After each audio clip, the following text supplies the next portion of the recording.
Kembali lagi di Cakrawala pemirsa, masih bersama dengan saya Nesti Dewi dan Nisa masih mengajak untuk Anda pemirsa untuk berinteraksi bersama kami di sini di line interaktif kami 031 738 0885. Karena kalau untuk mengajak anak untuk makan sayur, nah ini pasti kayaknya masalah untuk sebagian besar pemirsa di rumah, benar kan? Nah silakan langsung nanya sama pakarnya. Ada Mbak Aulia di sini, seorang psikolog dari Meta Progress Consulting yang tadi sudah sedikit berbincang-bincang tentang bagaimana sih anak ketika menolak, bagaimana orang tua seharusnya untuk mengajak anak dengan cara halus, bukan dengan paksaan karena nantinya bisa menyebabkan trauma, malah anak malah bisa membenci makan sayur ya Mbak ya. Tapi apa kabar Mbak kalau misalkan si anak sudah mulai pinter ngomong, sudah mulai pintar untuk memberikan alasan dia nggak suka makan sayur karena ini. Akhirnya orang tua capek ngomong,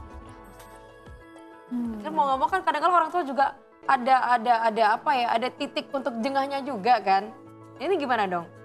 Ya, berarti kita harus rehat untuk sesaat, Mbak. Jadi baik orang tua maupun anak juga harus take times, healing dulu lah selama sehari atau mungkin 2 hari. Tapi orang tuanya nggak boleh putus asa buat terus, ayo makan sayur lagi, ayo ini mama masak ini loh, seperti itu. Tapi memang untuk aplikasi muda ada beberapa tips sih sebenarnya yang bisa kita sharing untuk ibu-ibu di luar sana. Oke, gimana nih tipsnya?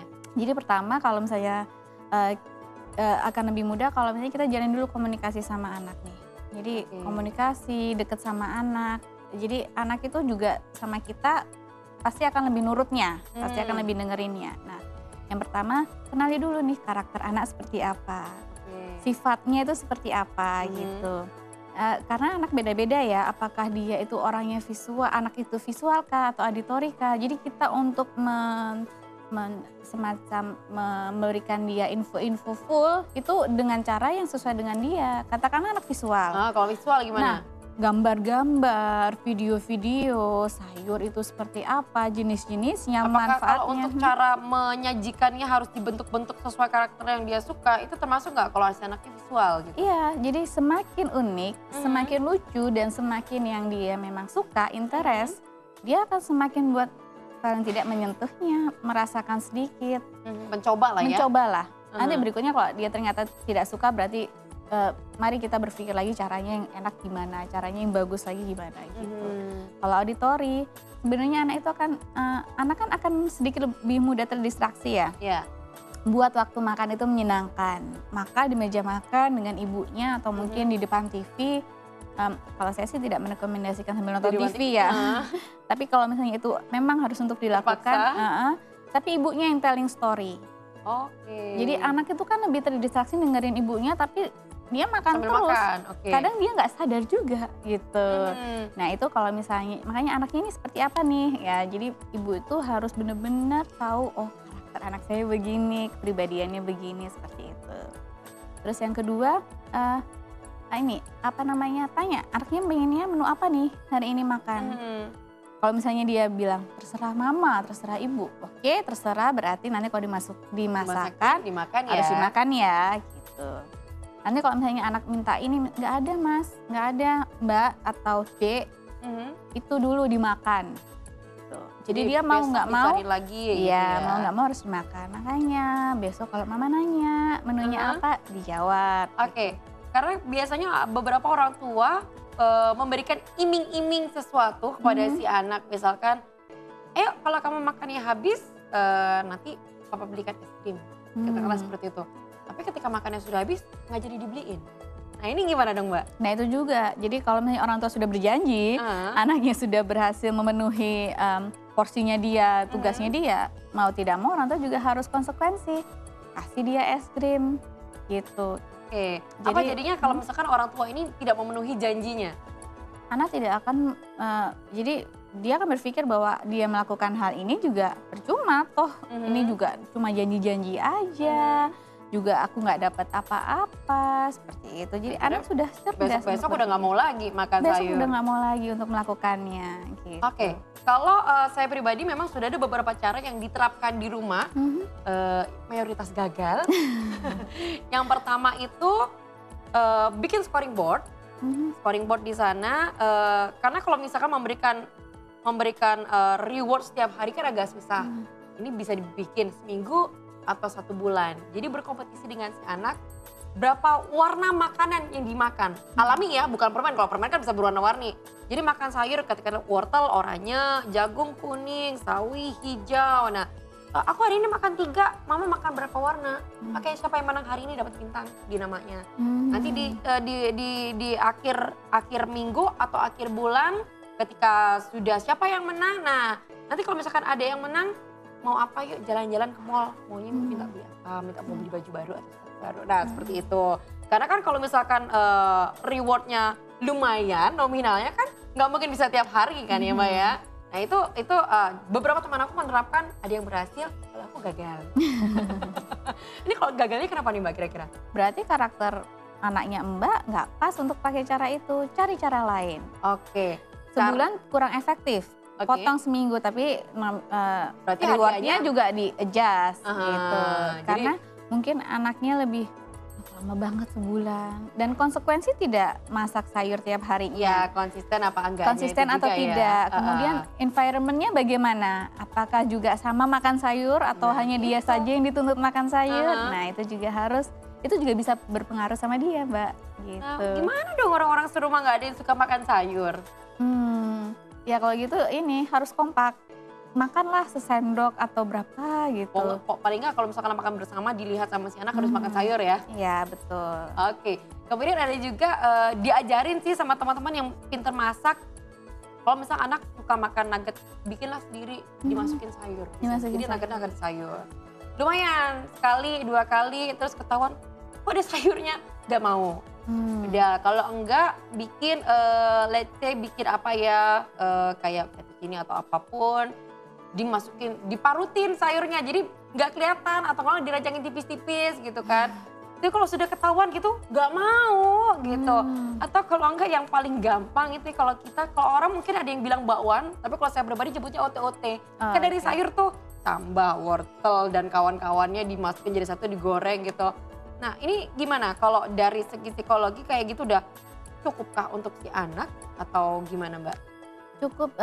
Cukup dalam arti kapasitas anak setidaknya mengkonsumsi sayur ya. Jadi yang penting kan anak setiap harinya mengkonsumsi sayur. Nah kalau untuk kapasitas dan jumlah gizinya yang tepat mungkin bisa dikonsultasikan kembali dengan dokter gizi. Tapi idealnya memang anak paling tidak sudah mengkonsumsi sayur itu sudah one step ahead. Bulan ini nugget berhasil, bulan depan gagal. Ambil lagi ya cara yang lainnya. Nanti diulangi 6 bulan kemudian masukin nugget lagi, berhasil lagi. Jadi diselang-seling. Oke. Kemudian juga saya ketika kecil setiap hari makan sayur, karena kalau zaman sekarang sekolah pun kan banyak yang full day. Mau nggak mau anak-anak usia sekolah kan makan siangnya di sekolah. Pengalaman pribadi ketika saya bersekolah, wah itu benar-benar sayur ada, lengkap lah semuanya makanannya benar-benar bervariatif. Harus ada sayur, harus ada lauk pauk, segala macamnya, dan harus habis. Ketika tidak habis, ada konsekuensi yang diberikan oleh guru. Tapi berbeda ketika adik saya bersekolah, ya kan, sekolahnya juga full day. Makannya dong, padahal itu dari sekolah disiapkannya cuma mie, telur, sosis, nugget, tanpa sayur sama sekali. Dan gurunya berdalih, iya ketika awal-awal dikasih sayur, nggak ada yang mau makan sayur. Nah ini kan berarti kan kalau dari pihak sekolah ketika si anak sekolahnya sudah full day, bukannya juga harus ada turun tangan? Iya betul sekali, kalau memang sudah sekolahnya full day, beberapa sekolah full day sebenarnya Mbak menerapkan. Jadi bekal dibawa snack dan makan siang. Nah makan siang yang dibawa oleh anak itu memang harus lengkap porsinya. Buah, sayur, karbohidrat dan proteinnya, serat juga ya, daging-daging dan sebagainya. Beberapa sekolah sudah menerapkan itu sebenarnya Mbak. Nah kalau sekolah tidak bisa kooperatif, boleh kok kita misalnya memberi saran kepada pihak sekolah melalui POMG atau melalui dewan sekolah, melalui guru supaya lebih kooperatif. Gitu. Jadi konsisten Mbak Jadi konsisten rumah, baik di dalam rumah ataupun di luar rumah ataupun di luar berarti rumah. ya? Paling tidak di sekolah lah dengan teman-temannya makan sayur. Oh itu kan makan sayur banyak, aku berarti juga harus makan sayur banyak. Tuh. Oke, ini ya. Jadi memang tidak cuma di lingkungan rumah, di sekitar pun juga harus mendukung. Wah ini PR-nya kok berat banget rasanya ya untuk ngajak anak makan sayur kok. Sudah dilakukan belum Mbak? Kalau mama saya akhirnya sudah sempat protes ke pihak sekolah, kok anak saya nggak dikasih makan sayur, Padahal saya berharap guru-gurunya yang menerapkannya supaya mempermudah untuk di rumah mengajak anak makan sayur. Iya, soalnya anak-anak gak ada yang mau, akhirnya ya udah yang anak-anak suka aja Bu, daripada anak-anak gak makan. Alasannya seperti itu. Nah, ketika orang tua sudah beranggapan ya udah daripada anakku gak makan, daripada lapar, tuh terus gimana dong? Daripada nggak mau makan ya udahlah makan. Udah makan apa yang dia mau aja ayam gitu. goreng saja atau keringan. Anak sekarang kan biasanya suka makan keringan ya Mbak. Ya. Diselip-selipin pinter-pinternya kita lah. Jadi paling tidak satu jenis sayur itu bisa masuk dalam satu hari. Diusahakan seperti itu. Diusahakan dalam ya. bentuk apapun ya. Kalau tadi Mbak Anissa sudah sangat kreatif bikin OT-OT, mungkin OT-OT-nya bisa dibentuk kayak Mickey Mouse atau bulat-bulat bola seperti itu. Biasanya kan hanya ini ya, pipih begitu saja. Nah, dibuat semenarik mungkin gitu. Oke, tapi kalau kebiasaan nggak mau makan sayur, ini apakah akan terbawa ketika si anak nanti beranjak besar, beranjak dewasa? Iya. Dan itu nanti juga akan tertular ke anaknya lagi dan terus karena kan pada dasarnya kan anak melihat apa yang orang Berarti tua habit ya, kebiasaan habit akhirnya. orang tuanya gitu.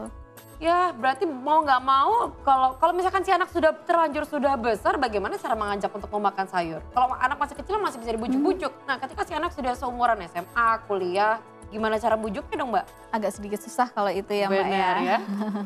Ya mungkin apa yang dia suka, misalnya biar keren, biar dia enjoy makan sama teman-teman di pizza misalnya, atau di rumah makan tertentu, makan salad, atau mungkin makan gado-gado. Yang penting tuh mengkonsumsi satu sayur sih sebenarnya atau lalapan. Jadi memang good environment itu bikin anak itu jauh lebih sehat, lebih healthy gitu. Jadi untuk mengajak anak makan sayur harus bekerja sama dengan satu lingkungan itu Dengan tadi. satu lingkungan. Oke, dicobalah ya.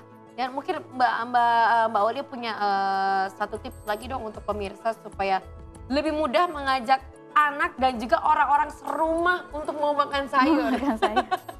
Oke, kalau untuk anak masih kecil, intinya itu setelah kita kreatif menyajikan, setelah kita kreatif buat bikin menu, bikin waktu makan itu jadi menyenangkan. Jadi caranya katakanlah pakai piring yang dia pilih kesukaan dia, superhero kah? Sudah kalau itu sudah. Kemudian mungkin nonton film-film superhero yang ada Sudah juga. mungkin anaknya Mbak Anissa suka sayur-sayur tertentu? Nggak suka sama sekali. Sama sekali nggak suka. Wortel. Dulu suka, sekarang nggak suka. Atau mungkin waktu dulu bisa jadi dia terlalu banyak di-push untuk mengkonsumsi sayur sampai mungkin dia lagi bosen kali.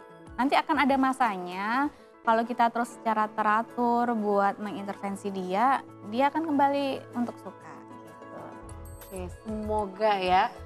Semoga informasi dari Mbak Olia ini pemirsa bermanfaat untuk Anda, dan tadi tips and trick dari kami semoga bisa dipraktekkan, dan semoga anak-anak dan orang-orang sekitar, orang-orang serumah mau makan sayur lagi karena sehat loh, apalagi kalau untuk cewek ya kan, buat kulit ya kan bagus. Buat diet pun juga bagus. Banyak sebenarnya nilai-nilai positif kalau kita mau makan sayur. Oke, terima kasih Mbak Olia atas informasinya. Dan pemirsa jangan beranjak kemana-mana karena sesaat lagi akan ada informasi yang tidak kalah menariknya. Jadi tetaplah bersama kami di Cakrawala.